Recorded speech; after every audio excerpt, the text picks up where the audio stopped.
አርቲስት ታማኝ በየነና በረከት ገበሬዋ በሀገራቸው ተስፋ ቆርጠዋል።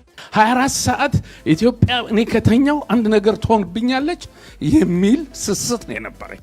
ለዚህ ያተረፍኩት ቁስል ብቻ ነው።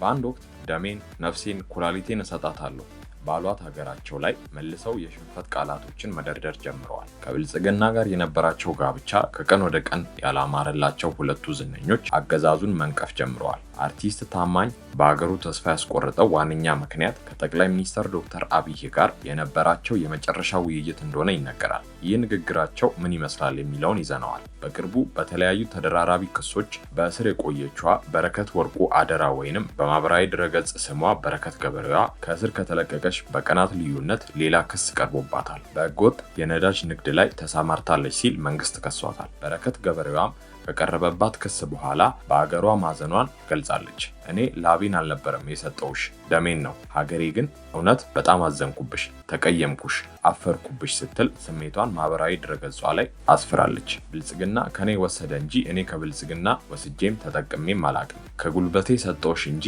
አንድ ብር አልነጠቅኩሽም፣ ሀገሬ እውነት በጣም ተቀየምኩሽ ስትል በሀገሯ ተስፋ መቁረጧንና ከአገዛዙ ጋር የነበራት ግንኙነት መሻከሩን የሚገልጽ መልእክት አስተላልፋለች። ከዚህ በተጨማሪ በረከት ገበሬዋ በርካታ ሚስጥሮችን አውጥታለች። እነዚህን ሚስጥሮች አንድ በአንድ የምንዳስሳቸው ይሆናል። ከመጨረሻው በመቆየት በርካታ አዳዲስ መረጃዎችን ያድምጡ እያልን በቀጥታ ወደ ቪዲዮ እናልፋለን። አዘቀኝ ጊዜ አግብቶ የፈታ ሰው ነው አብይ። አብይ እኮ እናውቀዋለን እኛ ጠንቅቀን።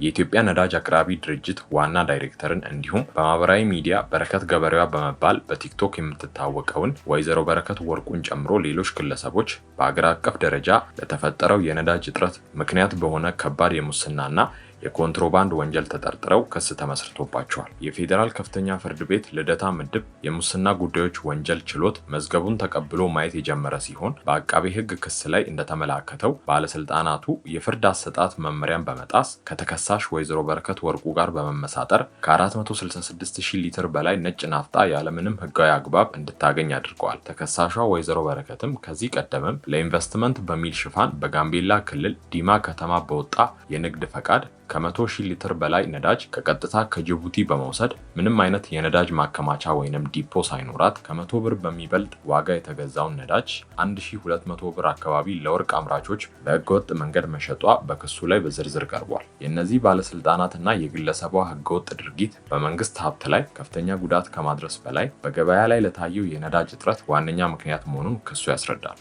ከዚህ በተጨማሪ በዚሁ የክስ መዝገብ የተካተቱ ሌሎች ተከሳሾች በሚሊዮን የሚቆጠር ሊትር ነዳጅ በማጭበርበር ህገወጥ የነዳጅ አከፋፋይነት ፈቃድ በማውጣት እንዲሁም ነዳጅ ከመንግስት ቁጥጥር ውጭ አድርገዋል ተብለው ተከሰው ፍርድ ቤት ቀርበዋል። እንዲሁም ክሱ በተመሰረተባቸው አንዳንድ ተከሳሾች መኖሪያ ቤትና ቢሮ ላይ በተደረገ ድንገተኛ የፍተሻ ብርበራ በ10 ሺዎች የሚቆጠሩ የአሜሪካን ዶላር፣ ዩሮ እና የእንግሊዝ ፓውንድ በህገወጥ መንገድ ተደብቆ መገኘቱን ክሱ አመላክቷል። ጉዳዩን የያዘው የፌዴራል ከፍተኛ ፍርድ ቤት ሶስተኛ የሙስና ጉዳዮች ወንጀል ችሎት መዝገቡን ከፍቶ የተከሳሾችን ጉዳይ ማየት ጀምሯል። ከዚህ ክስ በኋላ ኑሯን ባህር ማዶ አድጋ የነበረችዋና ጠቅላይ ሚኒስትር ዶክተር አብይ አህመድ ወደ ስልጣን ከመጣ በኋላ ወደ አገር ቤት ገብታ በተለያዩ ኢንቨስትመንቶች ላይ ተሰማርታ የነበረችው እንዲሁም ለመንግስት ባላት ቅርበት የምትተዋወቋ በረከት ገበሬዋ ምላሿን በፌስቡክ ገጿ አስፍራለች።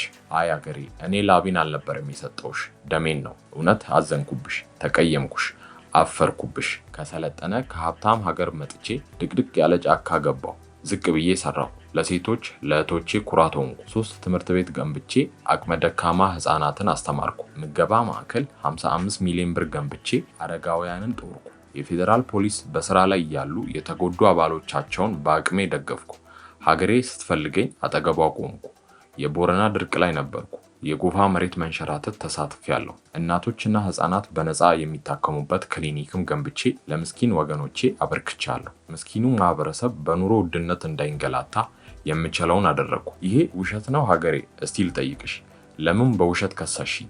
ከመንግስት ጎን የቆምኩት እኮ የተሻለ ኢትዮጵያ ያለው በሚል ተስፋ እንጂ ስላገኘው ስለተጠቀምኩ አይደለም። ብልጽግና ከኔ ወሰደ እንጂ እኔ ከብልጽግና ሆነ ከመንግስት ምንም ወስጄ ተጠቅሜም አላውቅም። አንድ ስንዝር የከተማ መሬት እንኳን ጠይቄ ወስጄ አላውቅም። ሀገሬ እውነት በጣም ተቀየምኩሽ። ከጉድለቴ ሰጠውሽ እንጂ አንድ ብር አልነጠቅኩሽም። በነፍሴ ምላለው እግዚአብሔር ይመሰክርብኝ። እንዳልሰራ ከፈለግሽም ካልፈለግሽም ምን አለበት ከነሙሉ ክብሬ ወደ መጣውበት ብትሸኚ ያለ ስሜ ስም ሰጠሽኝ እኔ አረግምሽም። ከዚህ በፊት ብዙ ጀግኖች ብዙ የደከሙልሽ ውለታቸውን ስለበላሽ ረግመውሻል። ያ በቂ ነው። የልጆች እናት እንደሆንኩ እያወቁ ሕግ እንዲያስከብሩ ሕዝብና መንግስት አምኖ ያስቀመጣቸው ግለሰቦች በሴትነት ክብሬ መጡብኝ። ሰው ሀገር ለፍቼ ያመጣሁትን ገንዘቤን ያለ አግባብ ቀሙኝ እና ሀገሬ ለኔ ይሄ ይገባኛል እንዴ?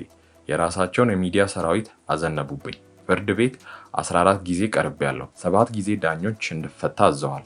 እኔ እዚህ ሀገር የመጣሁት ሕግና መንግስት አለ ብዬ ነው። ማክበር የሴቶችን ቀን ብቻ ሳይሆን ራሳቸውን ሴቶችን ነው በማለት ሐሳቧን በፌስቡክ ገጿ አስፍራለች። ይሄም በበረከት ገበሬዋና በመንግስት መካከል የነበረው ላወድስልህ አወድሰኝ አይነት ግንኙነት መሻከሩን የሚያመላክት ሆኗል። መንግስትን ልዩ ፍጥረት በማድረግ ለመላእክት በቀረቡ ቃላት ስታወድስ የነበረችው በረከት ገበሬዋ ብልጽግና ተጠቀመብኝ እንጂ አልጠቀመኝም ስትል በጠንካራ ቃላት ወረፍ አድርገዋለች። ይህም የሚያመላክተው ለጊዜያዊ ጥቅም ህዝብን ትቶ ለጊዜያዊ ስርዓት መቆም መጨረሻው እንደ በረከት ገበሬዋ መሆኑን ያመላክታል። ለዚህም ተጨማሪ ማሳያ ደግሞ ቲክቶከሩ መንሱር ጀማል አንዱ ነው። እንደዛ ባሉ ቃላት ሲያንቆለባብስ የከረመው እንዲሁም እንደ ቅዱስ ቃል ሲሳለም የነበረው የጠቅላዩን መጽሐፍ ላየ እንኳን መታሰሩ ይቅርና ክስ የሚመሰረትበት አይመስልም ነበር። ነገር ግን የቲቢት መጨረሻዋ እንዲህ ታደርጋለች። በፊንቴክ ኢንቨስትመንት ስም በርካታ ቢሊዮን ብሮችን በማጭበርበር ወንጀል ተከሶ ለወራት እስር ላይ ይገኛል። በቅርቡ ደግሞ ፍርድ ቤት በፊንቴክ ኢንቨስትመንት የገንዘብ ማጭበርበር ወንጀል ለተጠረጠሩ ታዋቂ ግለሰቦች የዋስትና መብት በሰጠበት ወቅት ግን መንሱር ጀማልን ለይቶ ዋስትና ከልክሎታል። በዚህ በተፈጸመ መጠነ ሰፊ የገንዘብ ማጭበርበር ወንጀል ተጠርጥረው በቁጥጥር ስር ለሚገኙ ታዋቂ አርቲስቶች የፌዴራል ከፍተኛ ፍርድ ቤት የልደታ ምድብ ችሎት የዋስትና መብት መፍቀዱ ተሰምቷል። የችሎት ውሎ የዋስትና መብታቸው እንዲከበር ውሳኔ የተላለፈላቸው ተጠርጣሪዎች የሚከተሉት ናቸው። አርቲስት ሰራዊት ፍቅሬ፣ አርቲስት ሰለሞን ቦጋለ፣ አርቲስት ዳንኤል ተገኝ፣ አርቲስት ይገረም ደጀኔ እንዲሁም ወንድም ካሊድ እና አብርሃም ግዛው ሲሆኑ አቃቢ ሕግ ከነዚህ ተጠርጣሪዎች መካከል በአምስተኛ ተከሳሽ ቲክቶከር መንሱር ጀማል ላይ ብቻ የተለየ የዋስትና መብት ተቃውሞ ያቀረበ ሲሆን የሌሎቹን ተጠርጣሪዎች የዋስትና መብት በመርህ ደረጃ ተቀብሏል። ፍርድ ቤቱም አቃቢ ሕግ በመንሱር ጀማል ላይ ያለውን ተቃውሞ በጽሁፍ እንዲያቀርብ ትዕዛዝ ሰጥቷል። በሌላ በኩል ደግሞ ከሰሞኑ በአንድ የሽልማት መድረክ ላይ አርቲስት እና አክቲቪስት ታማኝ በየነ የተናገረው ንግግር የአንድን ታላቅ ሰው የግል ስሜት ብቻ ሳይሆን ብዙ ነገራችንን ፍንትው አድርጎ የሚያሳይ ሆኗል። 24 ሰዓት እኔ ከተኛው ኢትዮጵያ አንድ ነገር ትሆንብኛለች የሚል ስስት ነበረኝ። ለዚህም ያተረፍኩት ቁስል ብቻ ነው ሲል ቃላቱ በደም እየተጠመቁ ይሰማሉ። ይህ ንግግር ለሀገር የኖረ ሰው በቃኝ ሲል የሚሰማ የመጨረሻ የልብ ስብራት ድምጽ ነው። ታማኝ ለዘመናት የገዛ ምቾቱን ቤተሰቡን እና ዝናውን መስዋዕት አድርጎ ሲደክም የኖረው ለዝና አልነበረም። እሱ የፈለገው ኢትዮጵያን ነበር። የተረፈው ግን በመርዝ የተለወሰ የክህደት ምላሽ ነው። ለሀገሩ ሲል የልጆቹን ፍቅር በጊዜ ያልተካፈለ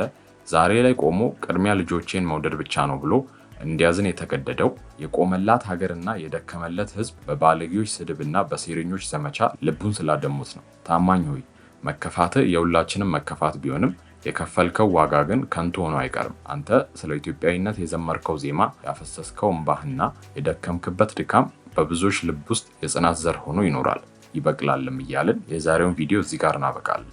በቀጣይ እስክንገናኝ በሰላም ቆዩ።